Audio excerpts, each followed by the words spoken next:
Level 1. The poster. Not the most wanted. Not even close. Just a faded sheet taped to a wall in a post office no one really looks at. Your face is there though. Clear. Unmistakable. 3 camera angles caught you. The hoodie helped, until it didn't. The teller cam got everything. Amateur mistake. Because it's a bank, the FBI logs it. A file opens. Your name, if they have it, or at least your face, gets entered into the system. But you're not special. You're case number 41 on an overworked agent's desk. He runs your image through facial recognition, fires off a few emails, checks a couple databases, then moves on. There are bigger problems out there. That's your window. 3 weeks, maybe a little more, before anyone takes a real interest. Most people ruin it themselves. They brag. They slip. They trust the wrong person at the wrong time. A girlfriend, a friend, a stranger who talks too much. Level 2, the regional threat. You get bold. 1 bank turns into 4. Different cities, same state, same timing, same rhythm, same quiet confidence.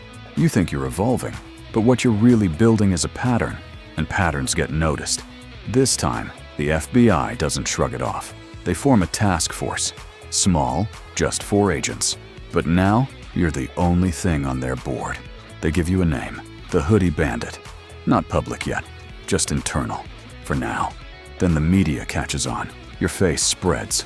Local news, social media, tip lines lighting up. Suddenly, you're everywhere and nowhere at once. Sightings pour in. Ohio, Florida, Montana. People swear they saw you. Most are wrong. Fear makes everyone certain, but the agents don't care about noise. They're hunting signal. And then, you slip. It doesn't feel like a mistake. You're just scouting, sitting in your car, checking Google Maps, planning your next move. Harmless, except your phone is awake. It pings a nearby tower, quietly, invisibly, logged. They don't know it's you yet, but they pull data from every device in that area. Thousands of numbers. At first, it's a sea of randomness. Then you scout again, and again. Level 3, the federal priority. This is where everything breaks.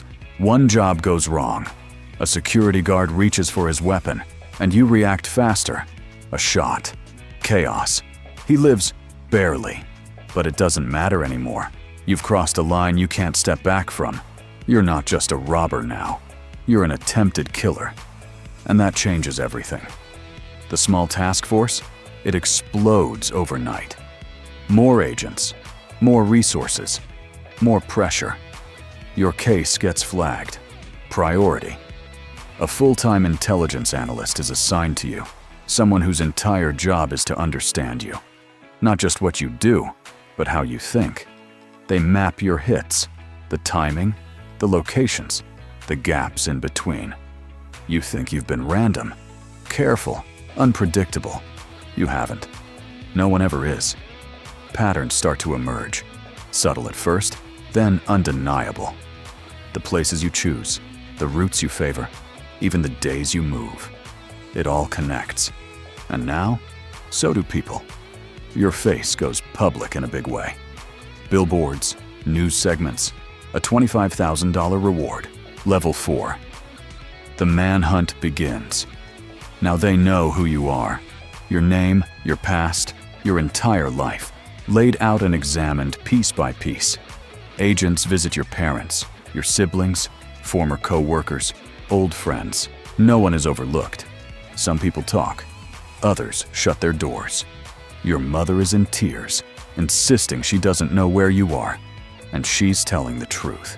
Your brother refuses to say a word. Meanwhile, your world shrinks. Your bank accounts are frozen. Your emails, social media, and digital history are monitored.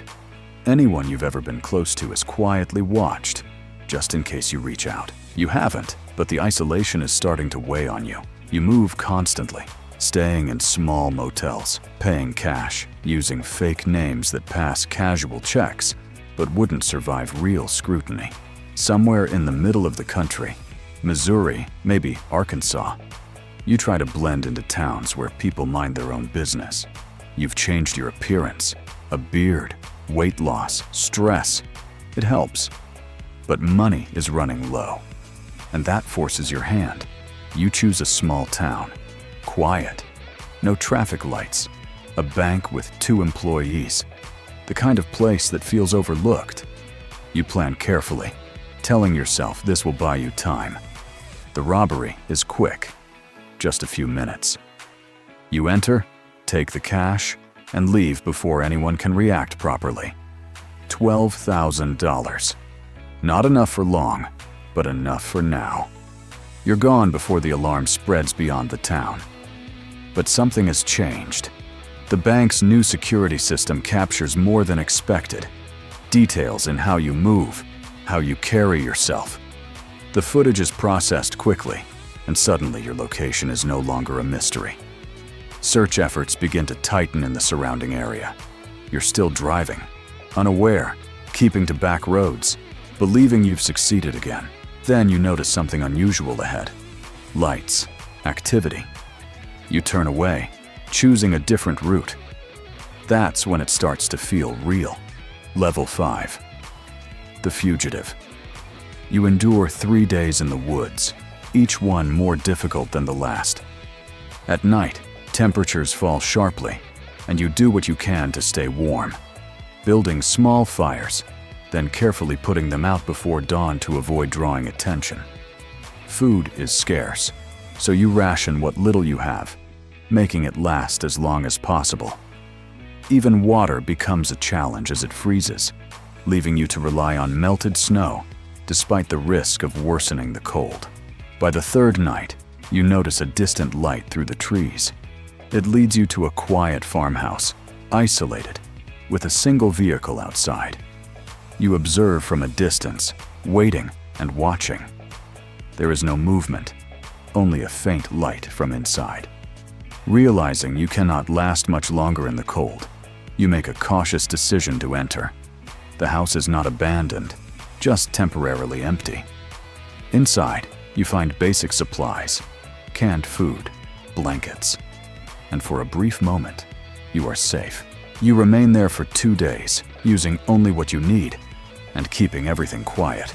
Still, a sense of unease grows. At one point, a passing neighbor slows down near the house, as if something feels out of place. Not wanting to risk being discovered, you leave and return to the woods. By now, the search has intensified. Investigators begin to follow small traces left behind. Footprints, fire remains, details that are difficult to completely hide. Soon, trained dogs are brought in, capable of tracking scent over long distances. You hear them in the distance, and you move quickly, hoping to create separation, even crossing water to break the trail. However, exhaustion begins to take its toll. You have little energy left, and the cold continues to press in. Before long, aerial support joins the search, helping to guide ground teams closer. With limited options, you try to keep moving, but an injury slows you down, making it difficult to continue. Eventually, you are located. With no clear path forward, you remain still and comply with instructions. The situation concludes without further escalation. After months on the run, it comes to an end. In custody, the reality of the situation becomes clear. The legal process begins, and the evidence is carefully presented. Surveillance footage, forensic links, and other details that connect the events together. You are advised of your options and choose a path that brings the process to a close more quickly. A sentence is given, one that will take many years to complete. You are transferred to a high-security facility. The journey there is long and quiet.